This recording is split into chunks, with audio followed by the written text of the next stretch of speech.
សួស្តីបងប្អូនអ្នកស្ដាប់ការនិទានរឿងរបស់យើងទាំងអស់គ្នាកាលពីចម្ពោះមុនយើងបានដល់ចំណុចមួយត្រង់បុរសចំណាស់របស់អ្នកវឹកហាត់នៃកុលសម្ព័ន្ធនៃវាលទំនាបមូឡានដែលគាត់បានរអ៊ូត្រង់ថាគាត់នឹងមិនអាចលើកនិងប្រើប្រាស់នៃអំពីភ្នំខ្មៅនោះបានច្រើនដងពេកនោះទេឥឡូវយើងនឹងមកបន្តការអានអត្ថបទរឿងរបស់យើងបន្តទៅទៀតត្រង់ចម្ពោះទី694ដែលមានចំណងជើងថាការជាប់គាំងនៅក្នុងទឹកកកអូខេកុំអោយខាតពេលយូរតោះយើងមកស្ដាប់ការអានអត្ថបទរបស់យើងទាំងអស់គ្នាដោយគិតបែបនេះបុរសចំណាស់បានមានចិត្តចង់ដកថយតែចំណែកហាន់លីវិញក៏បានក៏លេចមើលទៅភ្នំខ្មៅដោយភាពស្ងប់ស្ងាញ់ផងដែរកំណប់ដល់ចម្លែកនិងគួរឲ្យភ្ញាក់ផ្អើលបែបនេះមិនមែនជារបស់ដែលបុរសចំណាស់នេះអាចចម្រាញ់បាននោះទេវាទំនងជាទ្រព្យសម្បត្តិបុរាណមួយចំនួនដែលបន្សល់ទុកពីសម័យបុរាណហាន់លីប្រកាសក្នុងចិត្តថាទ្រព្យសម្បត្តិនេះមិនមែនជាអ្វីដែលសូម្បីតែអ្នកបណ្ដុះប្រលឹងចុងក្រោយក៏មិនអាចទ្រាំទ្របានដែរដរាបណាការវាយប្រហារនោះបានធ្លាក់ចុះវាអាចសម្រេចការប្រយុទ្ធឈ្នះចាញ់ណាមួយក៏បានក្នុងការវាយប្រហារតែមួយលើកប៉ុណ្ណោះជាមួយនឹងភ្នំនេះក្នុងដៃរបស់គាត់នឹងអាចដោះស្រាយធម្មពលវាយប្រហារដែលខ្វះខាតរបស់គាត់ដោយគិតក្នុងចិត្តក្នុងការសម្លឹងរបស់ហាន់លីបានងាកទៅរកបុរសចំណាស់ហើយការបញ្ចេញមតិរបស់គាត់កាន់តែមានភាពសុក្រិតឡើងដាននៃចេតនាសម្លាប់អាចត្រូវបានគេមើលឃើញយ៉ាងជ្រៅក្នុងភ្នែករបស់ហាន់លីទោះបីជាគាត់មិនបានប្រយុទ្ធច្រើនជាមួយនឹងបុរសចំណាស់នេះក៏ដោយក៏ហាន់លីមានទំនុកចិត្តថាគាត់អាចយល់អំពីបច្ចេកទេសរបស់តាចាស់នេះភាគច្រើនវាហាក់ដូចជាសំណាងអាក្រក់របស់បុរសចំណាស់ដែលគាត់មានឯកទេសខាងគុណលក្ខណៈទឹកកកជាមួយនឹងអណ្ដាតភ្លើងទឹកកក Celestial ពួកគេនឹងមិនមានការគំរាមកំហែងច្រើនប្រឆាំងទៅនឹងហាន់លីនោះទេទោះបីជាមានគ្រីស្តាល់ទឹកកកជាច្រើនដែលបានវាយប្រហារគាត់ក៏ដោយក៏គាត់អាចរំលាយពួកវាបានយ៉ាងងាយស្រួលជាមួយនឹងអណ្ដាតភ្លើងទឹកកក Celestial ភ្នំខ្មៅដែលបំលែងនេះគួរតែជាកំណប់ទ្រព្យដ៏មានឥទ្ធិពលបំផុតរបស់តាចាស់នេះទោះជាយ៉ាងណាក៏ដោយជាមួយនឹងចលនាភ្លាមៗនៃស្លាបកូររន្ទះវាមិនមានប្រយោជន៍អ្វីទេប្រឆាំងនឹងហាន់លីក្នុងករណីនេះគួរតែអាចធ្វើទៅបានសម្រាប់ហាន់លីដើម្បីសម្លាប់បុរសចំណាស់នោះជាដល់ការសម្រេចចិត្តហាន់លីមិនមានការស្ទាក់ស្ទើរទេឡើយការទឹកកកនៅក្នុងដៃរបស់គាត់បានញ័រនិងភ្លឺភ្លឹបភ្លែតជាមួយនឹងពន្លឺពណ៌ខៀវការផ្លាស់ប្ដូរយ៉ាងលឿនទៅជាអណ្ដាតភ្លើងទំហំប៉ុនកណ្ដាប់ដៃវាហើរលើបាតដៃរបស់គាត់ហើយបញ្ចេញក្លិនដល់ចម្លែកពេលនោះហាន់លីចង្អុលទៅដៅដ៏ធំនិងកណ្ដឹងប្រាក់ដោយដៃទំនេររបស់គាត់មួយសន្ទុះក្រោយមកគាត់បានបកស្លាបរបស់គាត់ហើយបាត់ខ្លួនបន្សល់ទុកតែគោលាន់នៅពីក្រោយខ្លួនរបស់គាត់តែប៉ុណ្ណោះនៅពេលបន្ទាប់គាត់បានលេចចេញមកវិញក្នុងចម្ងាយ300ម៉ែត្រពីបុរសចំណាស់ដោយមានអណ្ដាតភ្លើងពណ៌ខៀវ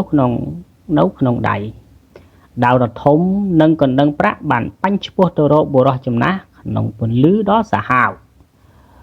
ដាវដ៏ធំនោះស្រាប់តែប្រែទៅជាដាវរាប់រយហោះហើរពាសពេញមេឃជុំវិញបុរសចំណាស់នៅក្នុងវងដ៏កាចសាហាវពន្លឺអាសរាភ្លឹបភ្លែតដោយគ្មានទីបញ្ចប់នៅពេលដែលដាវចាប់ផ្ដើមទម្លុះយ៉ាងខ្លាំងក្លាតាមរយៈរបាំងពន្លឺរបស់បុរសចំណាស់នោះក កណ្ដឹងក៏បានបញ្ចេញរលកហើយរលកនៃសំឡេងពណ៌ប្រាក់បានអង្រួនរបាំងពន្លឺរបស់បុរសចំណាស់នោះផងដែរការវាយប្រហារទាំងនេះបានធ្វើឲ្យបុរសចំណាស់មានការភ្ញាក់ផ្អើលយ៉ាងខ្លាំងប៉ុន្តែគាត់នៅតែរក្សាស្មារតីដ៏រឹងមាំបន្ថែមលើការបង្ហូរថាមពលខាងវិញ្ញាណដ៏ច្រើនចូលទៅក្នុងគុជនៅពីលើគាត់ពន្លឺពណ៌ខៀវបានលូតចេញពីរាងកាយរបស់គាត់បន្ទាប់ពីការបង្វិលយ៉ាងលឿននៅលើអាកាសពន្លឺបានផ្លាស់ប្ដូរទៅជាខែលទឹកកកប្រវែង4ម៉ែត្រដែលបង្វិលនៅជុំវិញខ្លួនរបស់គាត់បុរសចំណាស់មានអារម្មណ៍ស្រួលជាងមុនជាមួយនឹងខែលទឹកកកទាំងនេះដែលការពារគាត់ភ្លាមនោះគាត់បានហៅទៅកាន់ភ្នំខ្មៅពីចម្ងាយហើយវាបានចាប់ផ្ដើមហោះត្រឡប់មករកគាត់វិញក្នុងពន្លឺភ្លើងពណ៌ខ្មៅនៅពេលរឿងនេះកើតឡើងគាត់បន្តក៏លេចមើលជុំវិញគាត់ដោយភ័យខ្លាចថាហានលីអាចនឹងវាយប្រហារគាត់ភ្លាមជាមួយនឹងផ្គរលាន់ហានលីបានលេចចេញពីមុខបរោះចំណាស់ប្រហែល40ម៉ែត្រក្នុងពេលមួយប្រពេចភ្នែកប៉ុណ្ណោះរបាំងក្រាស់នៃខ្សែស្រឡាយអាសូរ៉ាដែលមិនច្បាស់លាស់ភ្លាមបានបាញ់ចេញពីដៃរបស់គាត់នៅចម្ងាយដ៏ខ្លីបែបនេះបុរសចំណាស់មិនអាចឆ្លើយតបបានទាន់ពេលវេលានោះទេខ្សែស្រឡាយអាសូរ៉ាជាច្រើនបានទម្លុះតាមរបាំងពន្លឺពណ៌ខៀវហើយវាបានវាយប្រហារដោយផ្ទាល់ទៅលើខែលទឹកកកសំឡេងនៃការបំបែកទឹកកកដែលប៉ះនឹងខែលទឹកកកបានបន្លឺឡើងនៅពេលបុរសចំណាស់ឃើញដូច្នេះភ្លាមនោះគាត់បានប្រែទៅជារីករាយយ៉ាងខ្លាំងដោយសើចចំអកទៅហាន់លីគាត់បានបើកមាត់របស់គាត់ហើយបាញ់ពន្លឺពណ៌ខៀវចំទៅកាន់ហាន់លីតែនៅក្បែរនោះផងដែរជាការឆ្លើយតបហាន់លីបានបាត់ពីការមើលឃើញក្នុងពន្លឺពណ៌ប្រាក់ក្នុងគ្រានោះភ្នំខ្មៅក៏ហោះមកពីលើបុរសចំណាស់នោះរូបរាងដ៏ខ្ពស់របស់វាបានបង្កត់ឡើងសម្រាប់ការមើលឃើញដ៏គួរឲ្យភ្ញាក់ផ្អើលដោយគ្មានការស្ទាក់ស្ទើរបុរសចំណាស់បានវាយភ្នំដោយត្រាអក្ខរាវិរុទ្ធរបស់គាត់ភ្នំនោះចាប់ផ្ដើមញាប់ញ័រហើយបញ្ចេញពន្លឺពណ៌ខ្មៅយ៉ាងធំនៅពីក្រោមជាមួយនឹងបុរសចំណាស់នៅចំកណ្ដាលភ្នំបានរុំព័ទ្ធដោយដាវខៀវរាប់រយនិងកណ្ដឹងប្រាក់ដ៏ធំនៅក្នុងពន្លឺរបស់វាកំណប់ទ្របទាំងនេះចាប់ផ្ដើមវិលនិងញ័រភ្លាមប៉ុន្តែអំណាចរបស់ពួកវាត្រូវបានថយចុះយ៉ាងខ្លាំងរបាំងពន្លឺដែលរំកិលបានត្រឡប់មកជាធម្មតាវិញ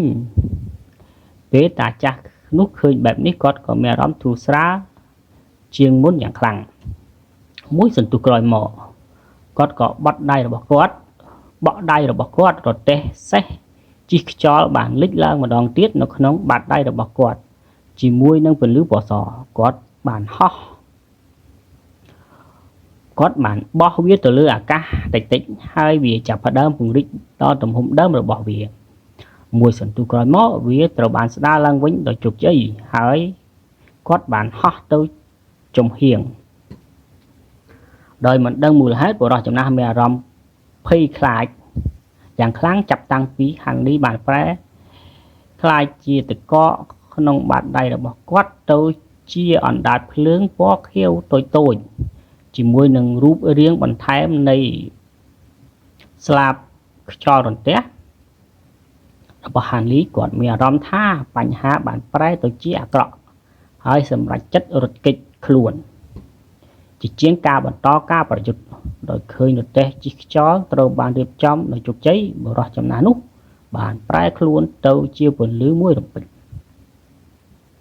នៅពេលដែលពន្លឺបានរលត់បុរសចំណាស់នោះបានស្ថិតទៅនៅក្នុងរទេះរុញខ្យល់នោះដោយសុវត្ថិភាពដោយចិត្តធូរស្រាលគាត់គិតចង់ទៅយកគុជនឹងភ្នំខ្មៅមកវិញស្រាប់តែគាត់បានលឺផ្គរលាន់មកក្បែរខ្លួនរបស់គាត់ភ្លាមនោះហានីបានបង្ហាញខ្លួននៅចំពោះមុខគាត់ភ្លាមបុរសចំណាស់នោះស្រែកយ៉ាងខ្លាំងហើយលើកដៃឡើងប៉ុន្តែហួសពេលបាត់ទៅហើយដៃរបស់ហាន់លីកំពុងតែបាញ់ឆ្ពោះទៅរកបុរសចំណាស់ដូចភ្លេចបន្ទោអណ្ដាត លើងទឹកកក Celestial បានរុំផាត់ដៃរបស់គាត់ទាំងស្រុង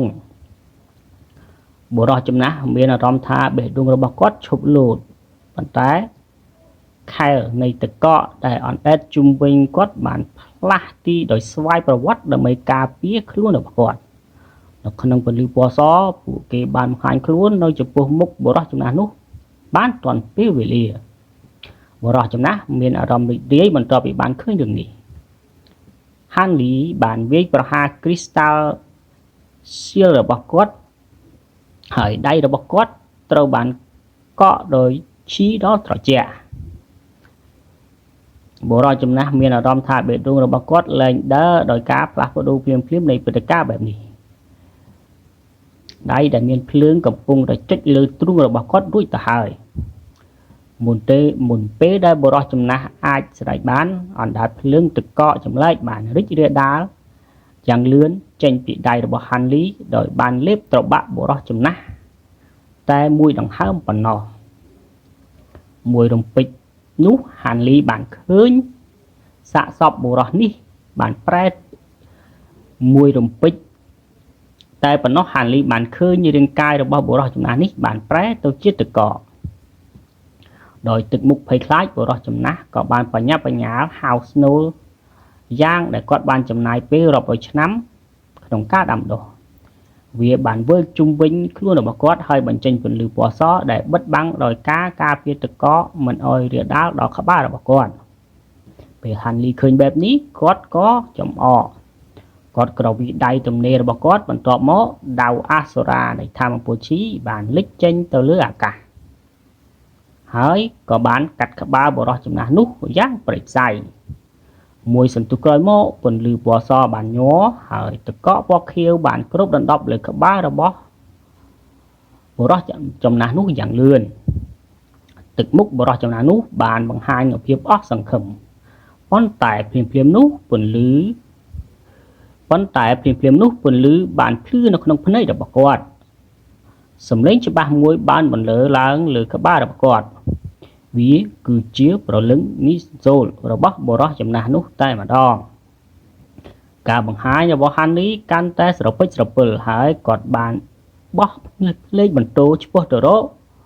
នីសិនសូនោះដោយមិនមានការស្ទាក់ទើរអ្វីឡើយទោះជាយ៉ាងណាក៏ដោយប្រលឹងនីសិនសូបានបាត់ពីភ្នែកភ្លាមក្នុងពន្លឺពណ៌ខៀវហាន់លីប្រញាប់ក្រឡេកមើលជុំវិញខ្លួនរបស់គាត់ឃើញថានីសិនសូនោះស្ថិតនៅចម្ងាយ300ម៉ែត្របាត់ទៅហើយដោយមិនស្ទាក់ទើរវាបានបាត់ម្ដងទៀតក្នុងពន្លឺពណ៌ខៀវពេលនោះគុជខៀវបានញ័រមួយផ្លែតមុននឹងបាត់ខ្លួនដូចគ្នាផងដែរបន្ទាប់មកទៀតគុជបានលេចឡើងវិញក្នុងការចាប់របស់ប្រលឹងនីសិនសូរបស់បុរសចំណាស់នោះប្រលឹងនីសិនសូបានក៏លេចមើលហាន់លីដោយទឹកមុខអអន់ចិត្តមុននឹងពេចភ្នែកដោយស្ងៀមស្ងាត់មិនយូរប៉ុន្មានវាបានប្រែទៅជាពន្លឺហោះឆ្ពោះទៅជើងមេឃមួយសន្ទុះក្រោយមកវាមិនអាចមើលឃើញបានទៀតទេហានីបានក៏លេចមើលទៅប្រលឹងនេះសិនសូលដែលកំពុងតែចាក់ចេញដោយយ៉ាងត្រជាក់ទោះបីជាស្លាបខ្យល់រន្ទះរបស់គាត់មានសមត្ថភាពធ្វើចលនាបានភ្លាមក៏ដោយប៉ុន្តែការពន្យាពេល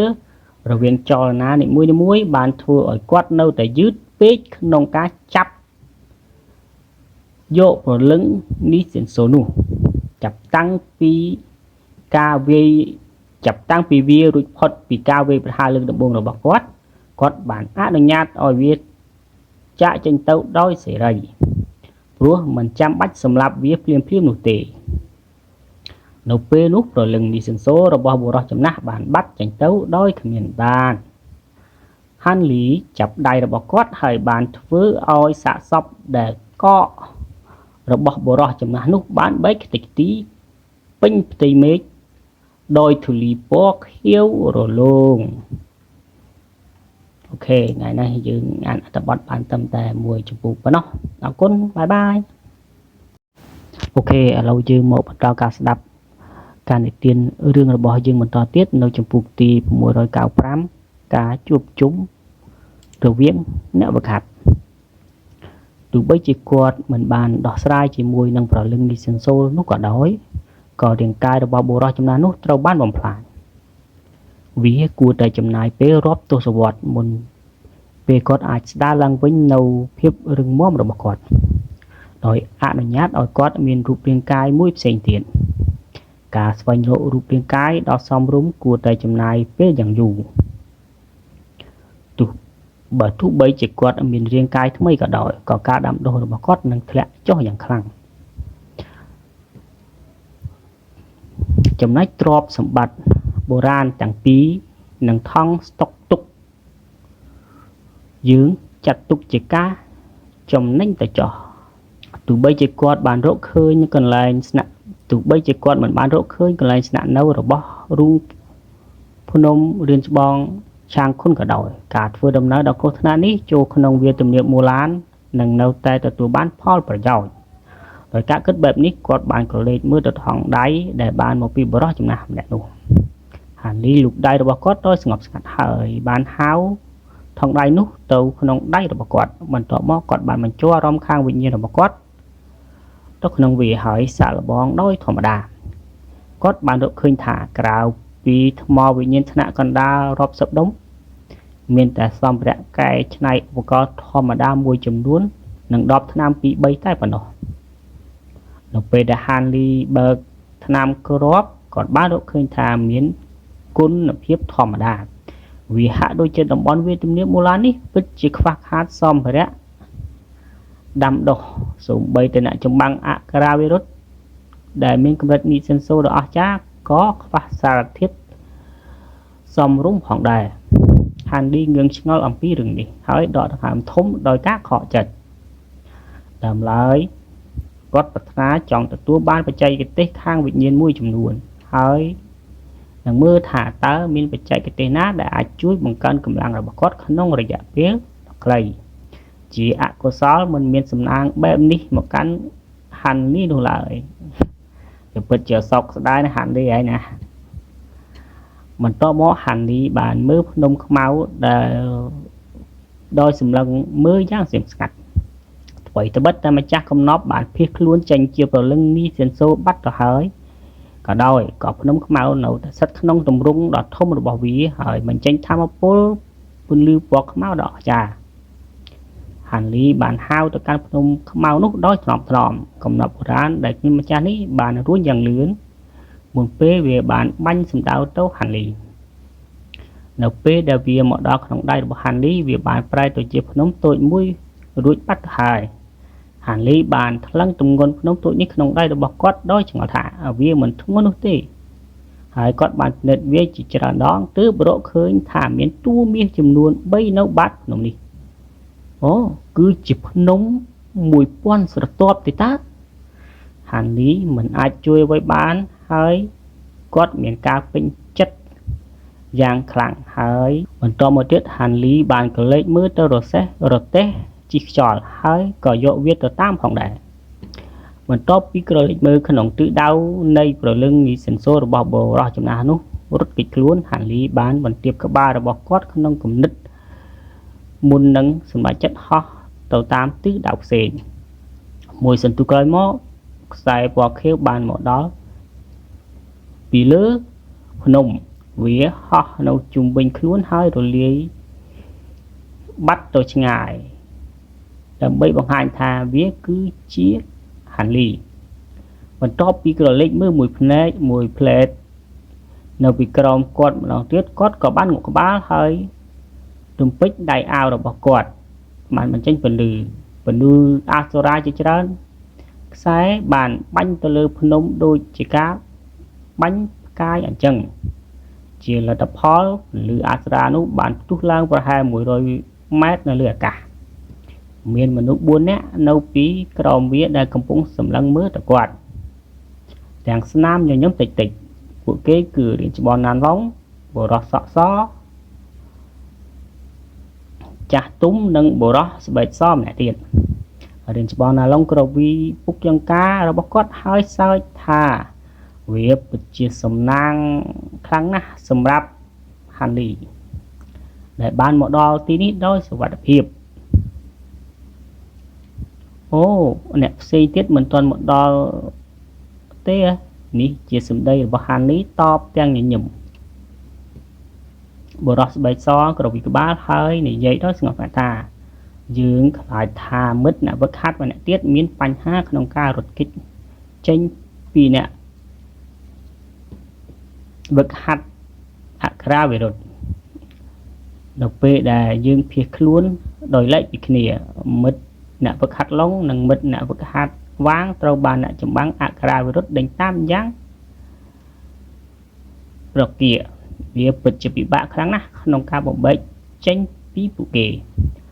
រាជបងណាឡុងបានបន្ថែមដោយរំភើបថាទោះជាយ៉ាងណាក៏ដោយខ្ញុំពិតជាសរសើរអ្នកជាងគេបើសិនបើខ្ញុំឃើញត្រឹមត្រូវរទេះជិះខ្យល់នោះគួរតែដេញតាម